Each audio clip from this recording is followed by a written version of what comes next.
اعوذ باللہ من الشیطان الرجیم بسم اللہ الرحمن الرحیم رب اشرح لی صدری ویسر لی امری واحلل عقدۃ من لسانی یفقہوا قولی۔ سورہ البقرہ کی آیت نمبر 255 کا ترجمہ اور تشریح پیش خدمت ہے، اور یہ وہ آیت ہے جسے آیت الکرسی کہتے ہیں، اور اس کی بڑی اہمیت و فضیلت ہے۔ اس میں اللہ رب العزت نے اپنی بڑائی بیان کی ہے اور نہایت رعب اور دبدبے کے ساتھ بیان کی ہے، اور اپنے وہ سارے راز ہائے بستہ کھولے ہیں جو اللہ رب العزت کی ذات سے وابستہ ہیں۔ اللہ لا الہ الا هو الحی القیوم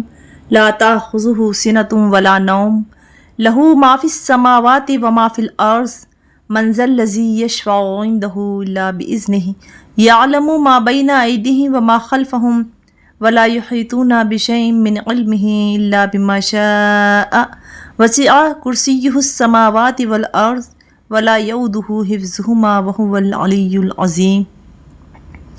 ترجمہ ہے کہ اللہ وہ ہے جس کے سوا کوئی معبود نہیں، الحی القیوم جو زندہ ہے اور جاوید ہے، یعنی ہمیشہ ہمیشہ زندہ رہنے والا ہے، لا تأخذہ سنۃ ولا نوم جس کو نہ کبھی نیند آتی ہے اور نہ کبھی اونگ لگتی ہے، لا تأخذہ سنۃ یعنی جسے کبھی اونگ بھی نہیں آتی ہے، ولا نوم اور نہ وہ کبھی سوتا ہے، اور آسمانوں اور زمین میں جو کچھ ہے سب اسی کا ہے۔ من ذا الذی یشفع عندہ، کون، اللہ تعالیٰ نے خود کہا ہے کہ کون ہے جو اس کے حضور اس کی اجازت کے بغیر کسی کی سفارش کر سکے۔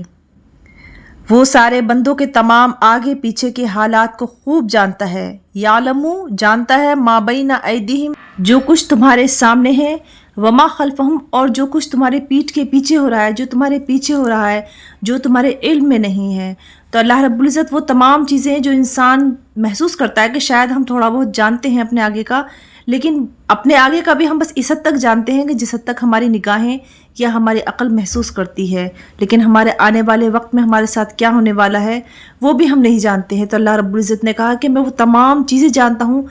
جس تک تمہاری عقل اور تمہاری نگاہیں نہیں پہنچ سکتی۔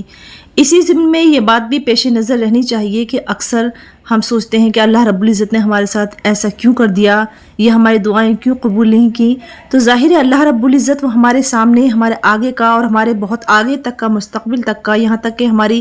ابدی اور دائمی زندگی تک کا بھی جانتا ہے، اور وہ بھی جانتا ہے جو ہمارے پیٹھ کے پیچھے لوگ کر رہے ہیں، یا کوئی بھی چیز ہمارے پشت کے پیچھے سے جو ہو رہی ہے جو ہمیں دکھائی نہیں دیتی ہے۔ تو اللہ رب العزت ان تمام چیزوں کو پیش نظر رکھ کر، مد نظر رکھ کر ہمارے بارے میں فیصلہ کرتا ہے۔ تو یہی وجہ ہے کہ ہمیں یہاں پر یہ بات بھی ختم ہو جاتی ہے کہ ہم کہتے ہیں کہ ہماری دعائیں کیوں قبول نہیں ہوئیں، یا ہمارے ساتھ ایسا کیوں ہوا ہے۔ وَلَا يُحِيطُونَ بِشَيْءٍ مِّنْ عِلْمِهِ إِلَّا بِمَا شَاءَ وَسِعَ كُرْسِيُّهُ السَّمَاوَاتِ وَالْأَرْضِ، اور اللہ رب العزت خود کہتے ہیں کہ اور وہ لوگ اس کے علم کی کوئی بات اپنے علم کے دائرے میں نہیں لا سکتے سوائے اس بات کے جسے وہ خود چاہے۔ یہ بھی بڑا ہی موضوع ایسا ہے جو بہت طویل طلب ہے اور بہت پھیلا ہوا ہے،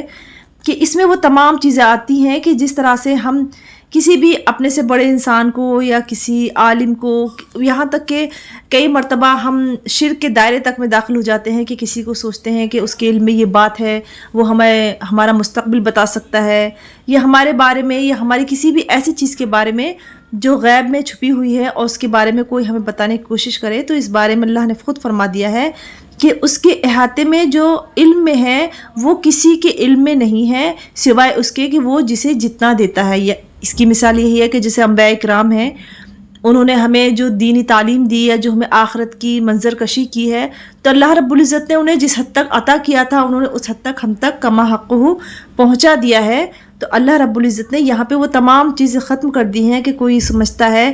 کہ میں اپنے علم کے دائرے میں فلاں چیز لا سکتا ہوں یا فلاں شخص سے میں وہ چیز حاصل کر سکتا ہوں، تو یہ ناممکن ہے۔ وسیع کرسیہ السماوات والارض، اس کی کرسی یعنی اس کی بادشاہت سارے آسمانوں اور زمین کو گھیرے ہوئے ہے۔ ولا یؤودہ حفظہما وہو العلی العظیم، اور ان دونوں کی نگہبانی اسے ذرا بھی بوجھ نہیں محسوس ہوتی، اور وہ بڑا عالی مقام صاحب عظمت ہے۔ صدق اللہ العظیم۔